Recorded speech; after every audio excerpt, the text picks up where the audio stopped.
AIMIM के Mumbai president ने Mumbai north west का दौरा किया, जहां उन्होंने इस दौरान जोगेश्वरी पूर्व और पश्चिम के साथ साथ अंधेरी पश्चिम में यानी कि तीनों जगह पर ऑफिस ओपनिंग किया। इतना ही नहीं, शहाबुद्दीन मिस्त्री द्वारा ऑर्गेनाइज किए गए कार्यक्रम में शिरकत कर उन्होंने लोकल मुद्दे पर बात की और जमात को मजबूत करने और पार्टी की मजबूत करने की बात कही।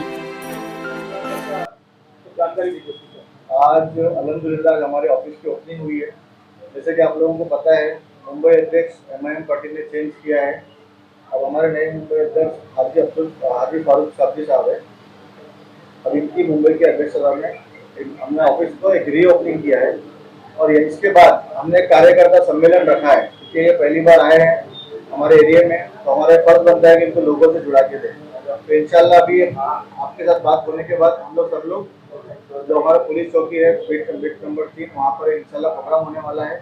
सब कार्यकर्ता वहाँ पर जमा होंगे, कुछ बातें उनकी रखी जाएगी, कुछ बातें हमारी रखी जाएंगी। इस तरीके का प्रोग्राम आज का हमने रखा गया।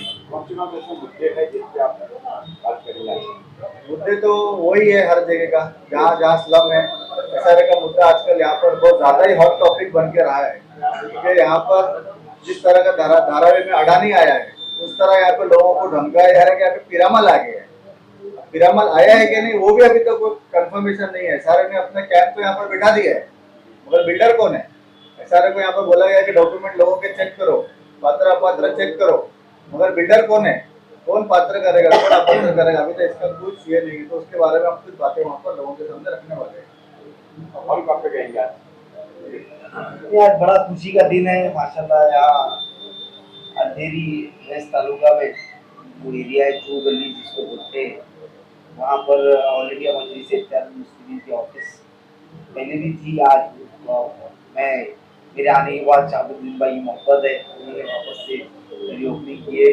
मैं यहाँ की पूरी टीम, शहाबुद्दीन भाई और उनकी पूरी टीम, पूरे एमआईएम की टीम को बहुत शुक्रिया अदा करता हूँ और उम्मीद करता हूँ कि ऐसे ही अपने ऑफिस के माध्यम से और लोगों के बीच रहकर ये लोगों की समस्याएं छुड़ाने का काम करें।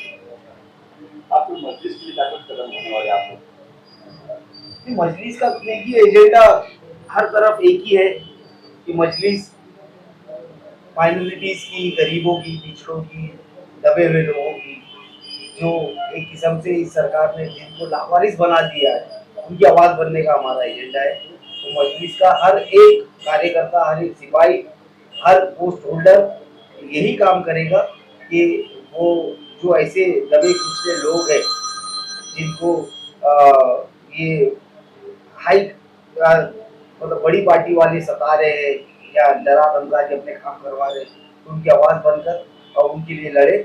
और मैं उम्मीद यही करता हूँ शहाबुद्दीन भाई से भी कि उसी तरीके से उसी तर्ज पर चलकर इंशाल्लाह वो लोगों का काम करेंगे और उनकी मदद करेंगे। ऑफिस खोलने के देख रहा है ये नगर सेवक का चुनाव और इसलिए कुछ लोग चल रहा है काम। नहीं देखिए, मैं नया सदर बनाऊं उस हिसाब से ये मेरा काम है कि पूरे मुंबई में मजलिस को मैं स्ट्रॉन्ग करूं। और रही बात नगर सेवक इलेक्शन की, तो मैं आपसे झूठ नहीं बोलना चाहूँगा कि कहीं ना कहीं नगर सेवक इलेक्शन भी अनकरीब है, 2-4 महीनों में ही है। तो उसी हिसाब से हम लोग और जोर दे रहे हैं और लोगों के बीच में जाने की कोशिश कर रहे हैं और इंशाल्लाह उम्मीद यही है कि लोग हमको स्वीकार करेंगे। पहले शहाबुद्दीन मिस्त्री जी को नगर सेवक के टिकट का बोल रहे थे, जो लश्करिया थे मुंबई अध्यक्ष, अभी आप मुंबई अध्यक्ष बने, क्या बोलना चाहेंगे शहाबुद्दीन जी के लिए टिकट के लिए? नगर सेवक टिकट का तो देखिए किसी को कोई भी किस्म का कमिटमेंट नहीं है। इस बार पार्टी उम्मीदवार की स्ट्रेंथ भी देखेगी, सर्वे करवाएगी, तो मुकामी लोकल लोगों से उनके बारे में पूछा जाएगा और सर्वे में अगर शहाबुद्दीन भाई पास हो गए, मैं समझता हूँ कि टिकट मिलने से उनको कोई नहीं रोक सकता।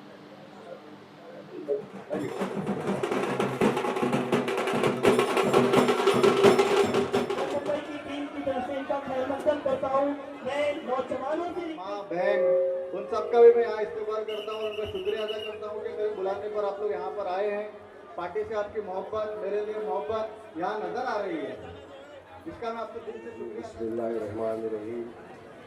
कैश पे तशरीफ़ फरमा मजलिस इत्तेहाद मुस्लिमीन मुंबई के सदर मोहतरम जनाब फारूक शहाबुद्दीन साहब, Mumbai north west district president, आपके अपने हमारे भाई शहाबुद्दीन मिस्त्री साहब, मजलिस इत्तेहादुल मुस्लिमीन के तमाम जिम्मेदारान, यहाँ पर मौजूद मेरे दोस्त, मेरे बुजुर्ग और मेरी माँ बहनें, आज का ये प्रोग्राम एक हालात हाजरा के नाम से मुनक्किद किया गया है। आज एक हमारा मजलिस इत्तेहादुल मुस्लिमीन का कार्यकारी सम्मेलन भी है और मैं देख रहा हूँ कि जिस मोहब्बत के साथ आप तमाम यहाँ पर आए, इतनी बारिश में भी खड़े और हमको सुनने का, हमको बोलने का मौका दिया, इसके लिए सबसे पहले तो मैं तहे दिल से आप तमाम का शुक्रिया अदा करता हूँ। और एक चीज़ समझ में आ रही है, आपकी इतनी भारी तादाद में यहाँ जो मौजूदगी है, ये इस बात का एहसास दिलाती है कि यकीनन आपको भी कुछ ना कुछ बदलाव चाहिए। यहाँ पर आप भी चाहते हैं कि बहुत लोगों को हमने सुन लिया इतनी मर्तबा, इतने सालों से, बहुत लोगों को वोटों से नवाज दिया, बहुत लोगों को इख्तिदार की कुर्सी पर आपने बिठा दिया, एक मर्तबा मजलिस के दीवानों को भी सुन लो। ये वो जमात है जो बैरिस्टर असदुद्दीन ओवैसी साहब, अकबरुद्दीन ओवैसी साहब, हमारी जो कायद है, उन लोगों ने आज हैदराबाद में ही नहीं पूरे भारत देश के अंदर एक मकाम बनाया।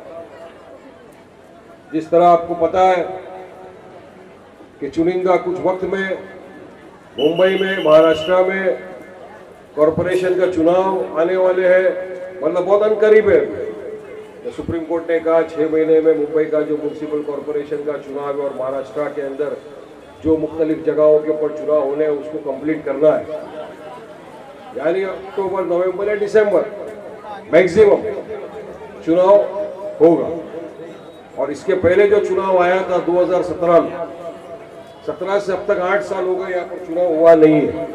इसलिए ये जो चुनाव बाहर है इस वक्त बहुत ही अहमियत वाला है, क्योंकि आप तमाम ने 2017 का जब चुनाव आया था, हम इतनी सारी सीटों पर नहीं लड़े थे, चुनिंदा सीटों के ऊपर मजलिस ने अपने नुमाइंदों को उतारा था, मगर फिर भी हमारे भाइयों की, माँ बहनों की मोहब्बत थी, बुजुर्गों की दुआएं थी, जो अल्लाह सुब्हानहू तआला ने मुंबई में पहली मर्तबा जब चुनाव लड़े हम बीएमसी का, उसमें भी हमारे 2 उम्मीदवारों को कामयाब करके बल्दिया में कॉरपोरेशन में भेजा था। इस मर्तबा हमको यकीन है कि हमारी पार्टी अच्छे उम्मीदवार उतारेगी और आपके हलके से भी इंशाअल्लाह ताला बहुत अच्छे उम्मीदवार उतारेंगे। कौन आएगा, कौन उम्मीदवारी करेगा, किसको पार्टी टिकट देगी, ये सही वक्त के ऊपर जो हमारे सदर होते हैं वो फैसला करते हैं।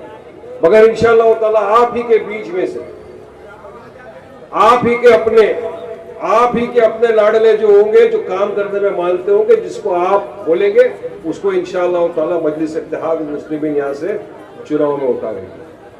क्योंकि आपने पिछली मर्तबा जिनको वोट दिया कॉर्पोरेटर बन गए, उसके बाद वोट दिया आपने एमएलए बना दिया, आपने एमपी का इलेक्शन आया एमपी बना दिया।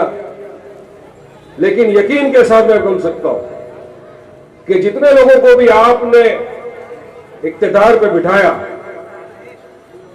चुनाव के पहले आपके पास आते थे, आपके पास बहुत रिक्वेस्ट किया, हम ये काम कर देंगे, वो काम कर देंगे, फला कर देंगे, लेकिन काम नहीं हुआ आपका।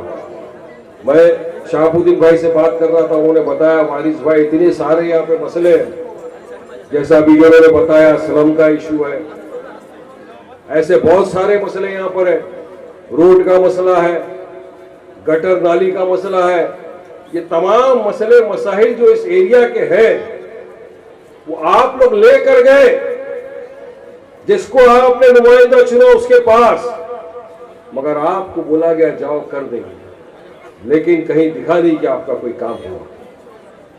मजलिस जो बोलती है वो करती है।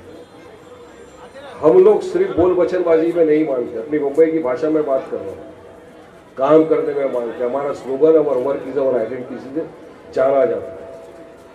आज यहाँ पर काफ़ी हमारी माँ बहनें भी आकर बैठी हुई है सुनने के लिए।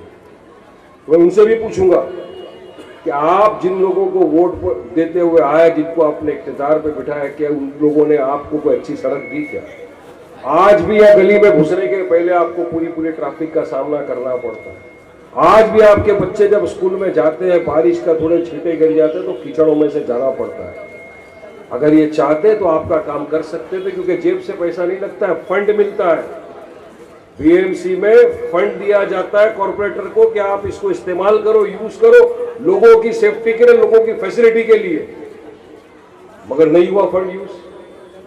डेटा बताता है कि आपके जो यहाँ के कॉर्पोरेटर थे, जो भी तो साबिका हो गए समझो, कहां फंड यूज किया उन्होंने? कहीं पर नहीं। जब मुझे पता चला, मुझे बताया गया कि जब हम लोग जाते हैं, ठीक है करेंगे, मगर क्या होता? कुछ नहीं होता। दोनों जो है यहां पर कांग्रेस के, बीजेपी के एमएलए, एमपी भी इन्हीं के लोग हैं। हम तो कहीं पर भी नहीं है ना, तो फिर काम क्यों नहीं किया?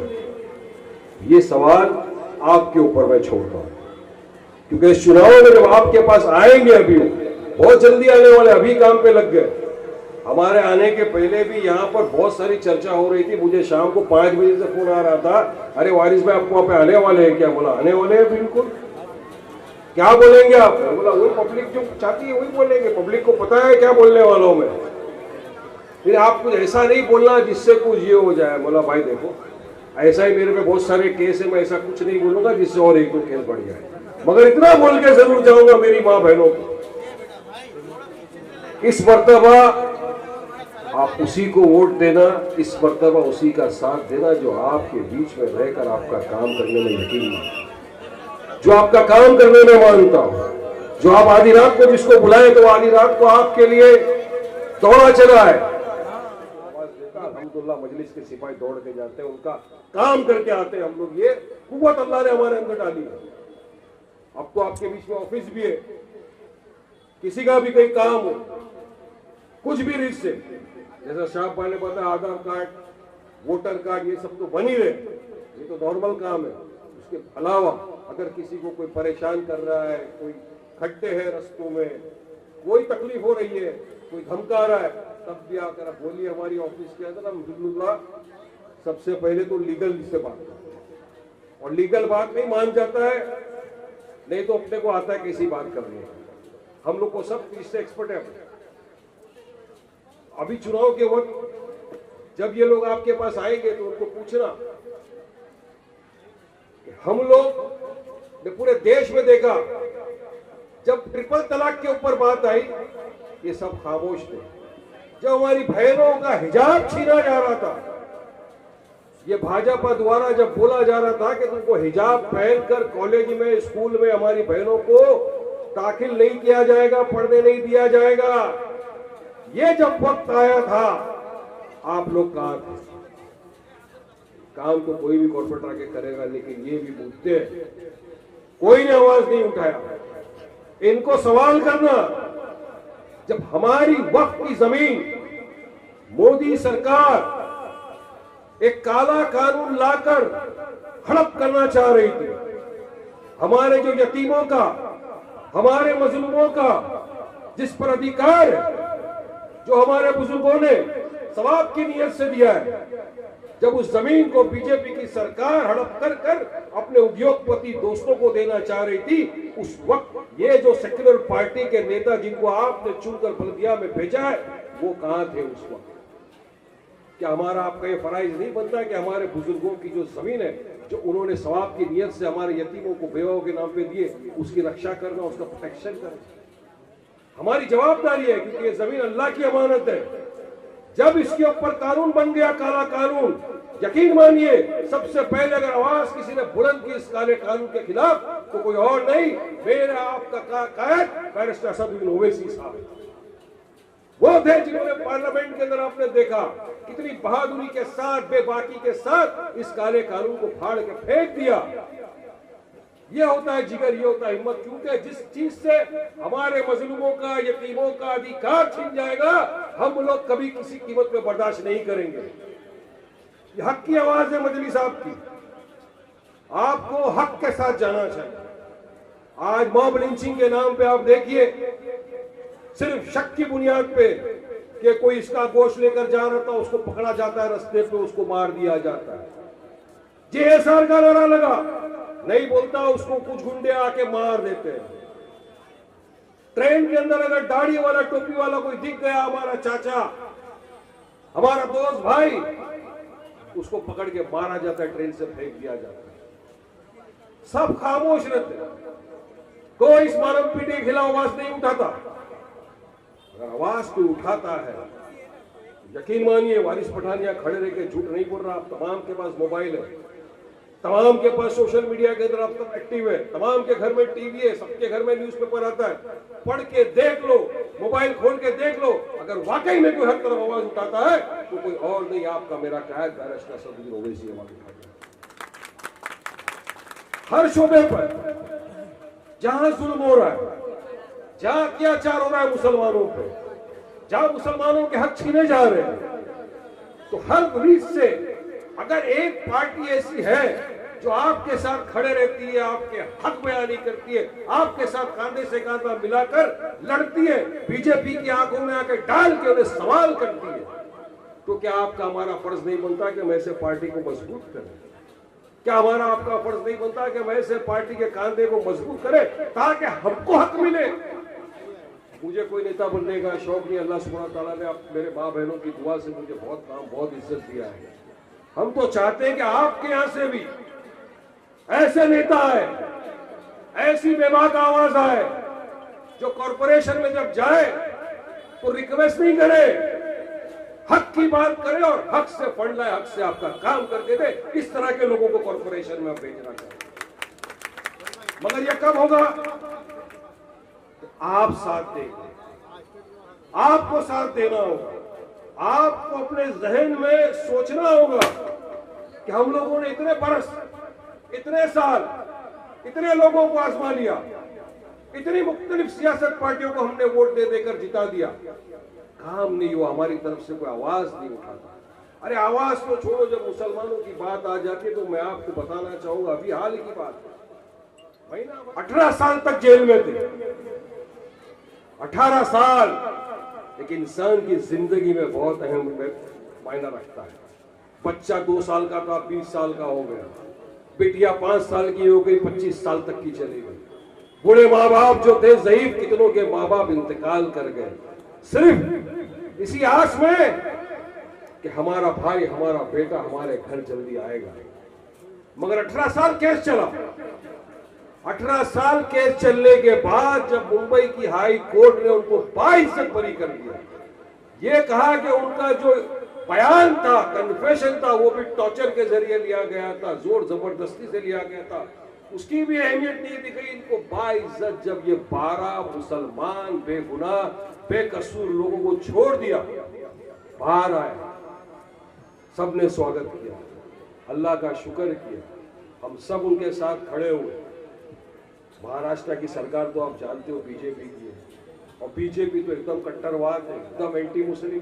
जब से आए हिजाब से नफरत, वक्त से नफरत, खाने पीने से नफरत, मदरसे से नफरत, मस्जिदों से नफरत। तो वो नफरत करेंगे तो समझ में आता है कि भाई वो तो खुले दुश्मन है, वार सामने से हमेशा करते ही है मुसलमानों के ऊपर। मगर एक तरफ वो लोग थे, ये कांग्रेस की पार्टी की मैं बात कर रहा हूं, जिनको आपने जिताकर कॉर्पोरेशन के अंदर भेजा, उनकी पार्टी के लोग थे। उनकी मुंबई की अध्यक्षता वर्षा गायकवाड़, नाम लेकर बोल रहा हूं, जब ये छूट कर आए, उन्होंने कहा कि ये कैसा छूटे, छूटना नहीं चाहिए था, इनके खिलाफ जल्दी अपील फाइल करो, इनको फिर से सलाखों के पीछे डालो, इनकी जगह बाहर नहीं, जेल की सलाखों के पीछे है। ये वो लोग हैं, सोचिए इनका असली चेहरा, असली चरित्र आपके सामने लाके खड़ा कर। बोलने का मकसद ये है कि हम जिसको अपना दोस्त समझ रहे हैं, वो दोस्त नहीं, छुपा हुआ दुश्मन है जो पीछे से हम पे वार कर रहा है, हमला कर रहा है। यकीन मानो जब इस मर्तबा आपके पास आएंगे ये, तब ये वाला सवाल भी करना उनको, और आगे एक सवाल करना।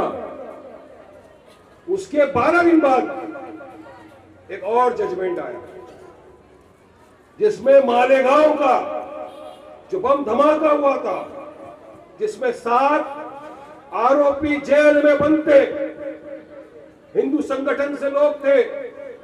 मालेगांव शबे बारात की रात जिस दिन मुसलमान नमाज पढ़ने जा रहा था मस्जिद के वहां पर बम धमाका हुआ, मोटरसाइकिल पे 6 लोगों की जानें चले गई, 100 से ज्यादा लोग जख्मी हॉस्पिटल में चले गए। वो 7 लोगों को कोर्ट ने बरी कर दिया। इनका फर्ज क्या बनता था?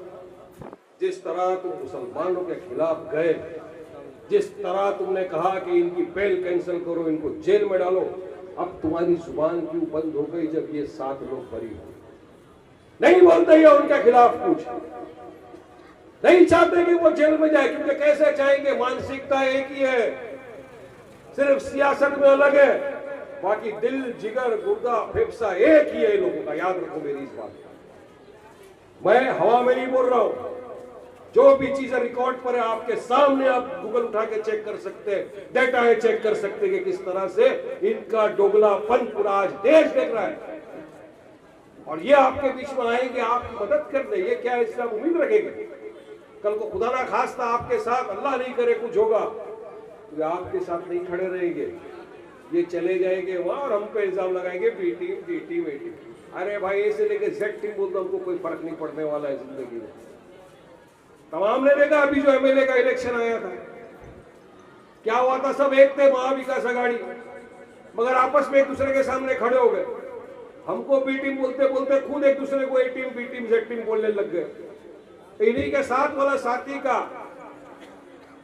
ठाकरे, उद्धव ठाकरे साहब जब चीफ मिनिस्टर था महाराष्ट्र का, उसने महाराष्ट्र के फ्लोर पे खड़े रह के बोला बाबरी मस्जिद हमने गिराया, हमको उस पर पकड़। तो क्या आप ऐसे का सपोर्ट करेंगे जिसने बाबरी मस्जिद को शहीद कर दिया? क्या ऐसे लोगों के साथ आप जाएंगे जो बोलता है खड़े रहकर फ्लोर पर? इन्हीं का नेता आदित्य ठाकरे, आपने बहुत अच्छा किया सीएम साहब जो आपने मस्जिदों के भोंगे बंद कर दिए। ये इनकी मानसिकता है। सोचिए कि आप ऐसे लोगों को वोट देंगे? ऐसों को वोट देना मतलब इनको ताकत बढ़ाना, इनकी ताकत बढ़ी, जुल्म हम पर होगा। और हम पर जब जुल्म होगा, आखिरत के दिन अल्लाह सुब्हानहू व तआला सवाल करेगा कि तुम ऐसों के साथ क्यों गए जिनकी वजह से तुम्हारे बच्चों पे जुल्म हुआ, तुम पे जुल्म हुआ, क्या जवाब है? इसलिए वो नौबत ना आए। मैं अपनी माँ, बहन, बुजुर्गों से दरखास्त करता हूँ कि तमाम चीजें, बहुत सारी चीजें हैं मेरे पास बोलने के लिए, बहुत कुछ बोल मैं बताने आया हूँ, सच्चाई से वाबस्ता करने आया हूँ कि जिनका साथ अब आज तक देते आए, यकीन मानो आपके नहीं है वो। एक मर्तबा आजमाना चाहिए। अरे हम लोग तो वो है कि एक होटल में खाना खाते 2 बार, सोचते नहीं यार तीसरी बार अच्छी जगह देखते, थक गए, तीसरी जगह खाते, कभी खाना पसंद आता है, कभी नहीं आता, लेकिन अच्छा लग जाता है तो वाहवाही हो जाती है। तो इस मर्तबा आपके पास आपकी अपनी जमात मजलिस इत्तेहादुल मुस्लिमीन है और हम यहां से इंशाअल्लाह ताला पूरी ताकत के साथ चुनाव लड़ने वाले हैं। कांधे से कांधा मिलाकर इंशाअल्लाह खड़ी थी, खड़ी है, खड़ी रहेगी। बैरिस्टर असद ओवैसी साहब के कंधों को मजबूत करिए, इंशाअल्लाह मैं यकीन दिलाता हूं ऐसे तालियां बजेगी जब इंशाअल्लाह यहां से कॉर्पोरेटर जीत के कॉर्पोरेशन में जाएगा आपका। इससे भारी तालियां बजेगी, इससे भारी ढोल बजाएंगे, इससे ज्यादा फूल बरसाएंगे, लेकिन उसके लिए आपको आगे बढ़ना है, दुआएं भी करनी है, मेहनत भी करना है, साथ भी देना। मुझे यकीन है कि आप लोग हमारा साथ देंगे और मजलिस को इंशाअल्लाह ताला आप कामयाब करेंगे। यहाँ से आप तमाम आए, हमको बोलने का मौका दिया, सुना, शुक्रिया। अस्सलाम वालेकुम रहमतुल्लाहि व बरकातहू।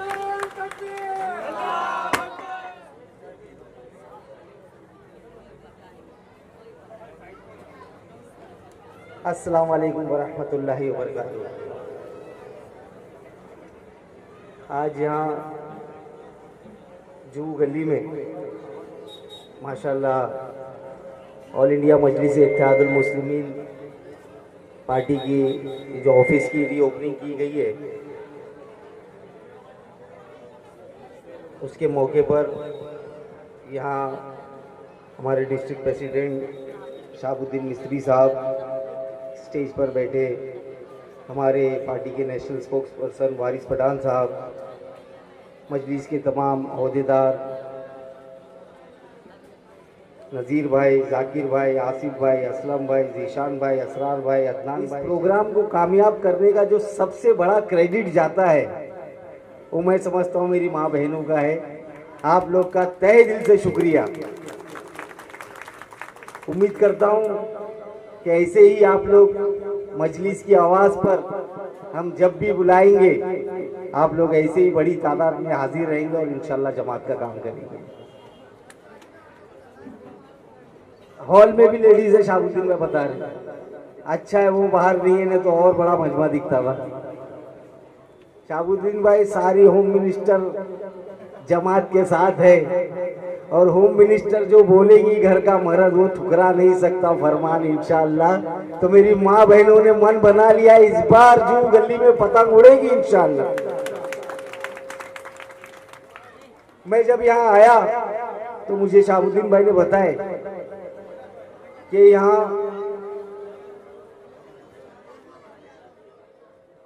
कर्नाटक वाले लोग बहुत बड़ी तादाद में अलंग, गुलबर्गा, बीजापुर, बसवा कल्याण वहाँ के लोग रहते हैं। और मेरी खुशकिस्मती तो ये है कि यहाँ पर सोलापुर के भी लोग रहते हैं माशाल्लाह। तो एक मैं बात बताना चाहूंगा आप लोग को कि यहाँ जो कर्नाटक वाले हैं, कर्नाटक वाले ये समझ ले कि मैं कोई गैर नहीं हूं उनके लिए। मेरे जो दादा दादी थे वो उनकी पैदाइश अलंग शरीफ की है कर्नाटक में, लालडे मशाक दरगाह जहाँ जिसकी वजह से अलंग फेमस है। तो हमारे जो बुजुर्ग है वो कर्नाटक से ही बिलोंग करते हैं।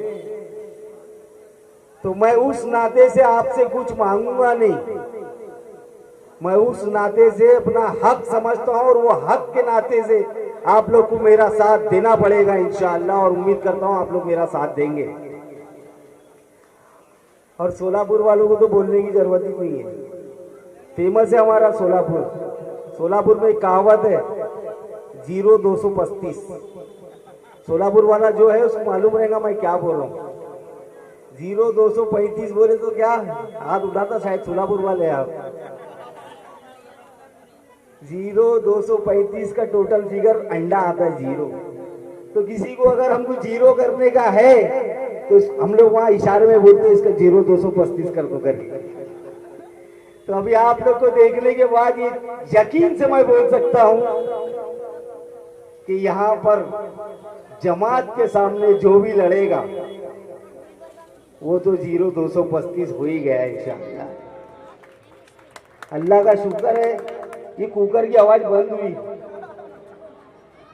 ऐसी कान में चुभ रही थी, गल गया गोश्त गल गया, नहीं भी गला रहेगा थोड़ी देर बंद करो।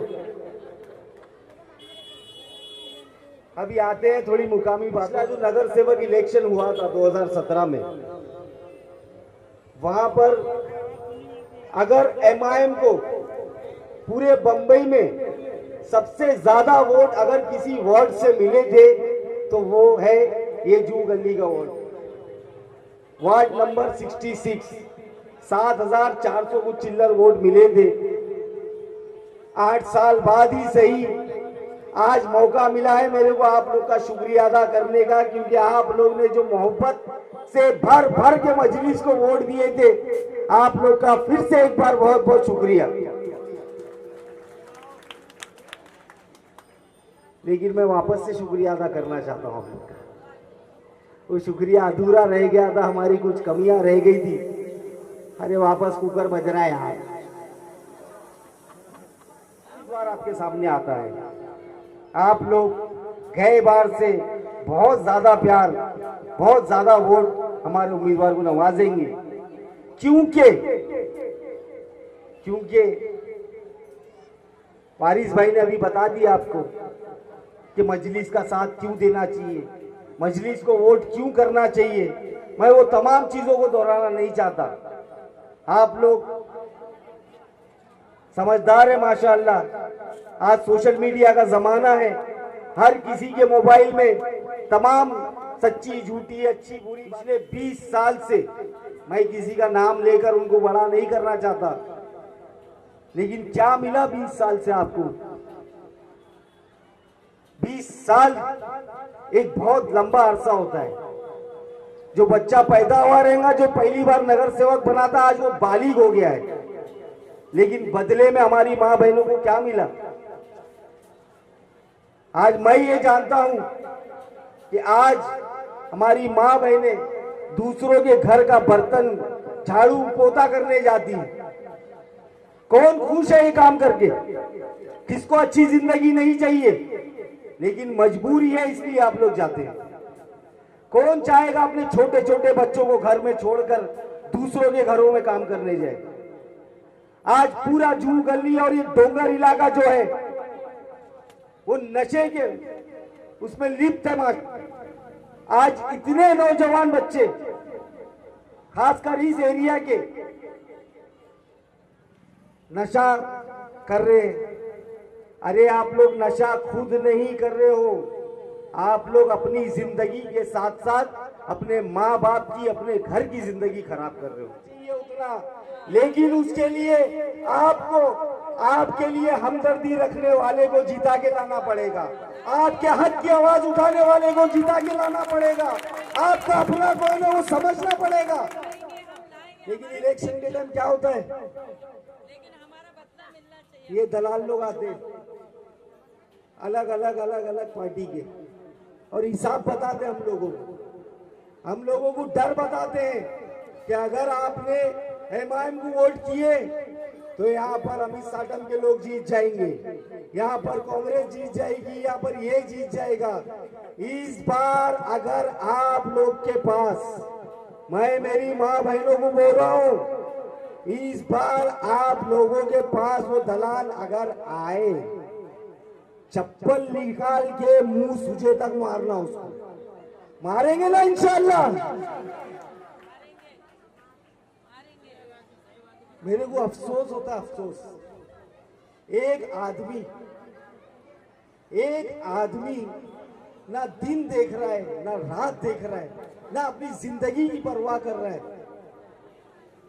सड़क से लेकर पार्लियामेंट तक जहां भी आप लोग के हक की आवाज उठाने का मसला आता है, तो वो एक सिंगल शेर है बैरिस्टर असदुद्दीन ओवैसी साहब, जो हर मुद्दे पर, चाहे वो ट्रिपल तलाक का मुद्दा हो, चाहे वो नकाब का मुद्दा हो, चाहे वो बीफ का मुद्दा हो, चाहे वो मॉब लिंचिंग का मुद्दा हो, चाहे वो CAA का मुद्दा हो, चाहे वो हमारी वक्फ की जमीनों का मुद्दा हो, चाहे हमको लेकर, दलितों को लेकर, पिछड़ों को लेकर, वंचितों को लेकर, मजलूमों को लेकर कोई भी मुद्दा हो, तो वो अकेला आदमी उठकर आप लोगों की आवाज बन रहा है। तो हमारा ये फर्ज नहीं बनता है उस आदमी के साथ वफा करना? अरे वो आदमी को इनाम देने के लिए आप लोग वोट दे दीजिए। हम लोग आपके घर के बर्तन मांगने नहीं है, ना ही मैं ये बोल रहा हूं एक टाइम का खाना बना के हमको दावत दो, हम खाना खाने आएंगे। हम लोग सिर्फ और सिर्फ आपकी दुआओं के भूखे हैं, और मैं ये समझता हूँ मेरी माँ बहनें इंशाअल्लाह भर भर के हम लोगों को दुआओं से नवाजेंगे इंशाअल्लाह। इस बार अल्लाह के वास्ते हम लोग किसी भी बहकावे में नहीं आते हुए, हमारी तो जिंदगी निकल गई। मेरे सामने बुजुर्ग माए बैठी है माशाअल्लाह, अल्लाह उनकी उम्र दराज करे, अल्लाह उनको सेहत नसीब करे। ये लोग कैसे भी स्ट्रगल करके अपनी जिंदगी भर गुजर कर लिए, लेकिन आप लोग अपने दिल पर हाथ रखकर बताइए, क्या आप लोग ने जैसी जिंदगी गुजारे हैं, क्या आप लोग चाहेंगे आपके आने वाली नस्लें, आपके औलाद वैसी जिंदगी बसर करें? किस माँ का सपना नहीं है कि उसका बच्चा अच्छी स्कूल में जाए, उसको अच्छा एजुकेशन मिले, उसकी अल्लाह ना करे तबीयत खराब हो तो उसको अच्छे डॉक्टर, अच्छे दवाखाने मिले। आज यहाँ पर मैं सुना कि पानी तक नहीं है, या इलीगल पानी का बिजनेस हो रहा है।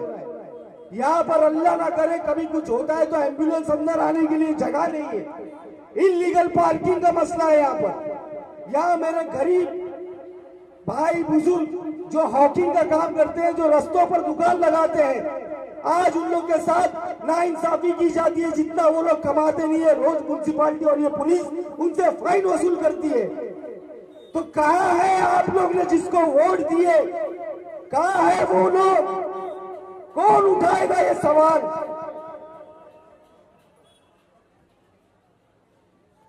अगर इस सब से छुटकारा चाहिए, यकीन मानिए एमआईएम का जो भी उम्मीदवार हो यहां से, आप लोग उसको जिता कर लाइए। वो काम करे या नहीं करे बात की बात है।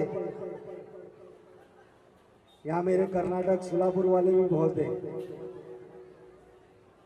मैं खुद उनका नगर सेवक बनकर यहाँ रोड पर उतरकर काम करूंगा इंशाअल्लाह। आप लोग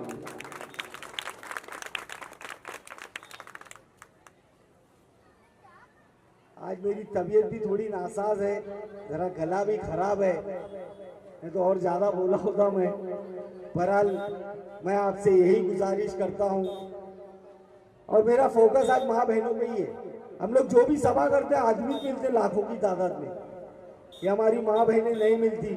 तो मैं मेरी माँ बहनों से ये अपील कर रहा हूं कि आप लोग जिस तरीके से अपना घर संभालते हैं, आप लोग जैसा अपना घर संभालते हैं, वैसे ही एमआईएम पार्टी को भी अपना घर समझ के इसको संभालिए, इसका प्रचार कीजिए। हमारा जो भी एजेंडा है, हमारे जो भी ख्यालात हैं, और कई पर्दानशीन माँ बहनें माशाल्लाह हमारी जो रोड पर नहीं आ सकती है, आप उनके घरों तक जाइए और लोगों को समझाइए कि इस बार ना कांग्रेस, ना शिवसेना, ना बीजेपी और ना वो दोनों राष्ट्रवादी हमको चाहिए। हमको अगर चाहिए तो सिर्फ और सिर्फ वतन चाहिए, ऑल इंडिया मजलिस इत्तेहादुल मुस्लिमीन चाहिए इंशाअल्लाह। आज इस प्रोग्राम से मैं आपसे ये वादा करके जा रहा हूँ इंशाअल्लाह कि इलेक्शन अनकरीब है।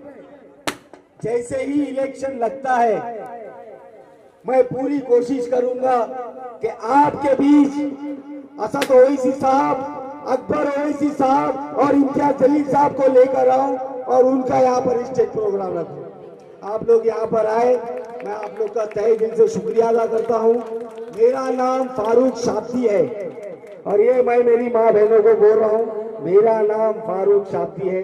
अपनी दुआओं में मुझे नाम लेकर शामिल करना। बहुत बहुत शुक्रिया। जय हिंद, जय महाराष्ट्र।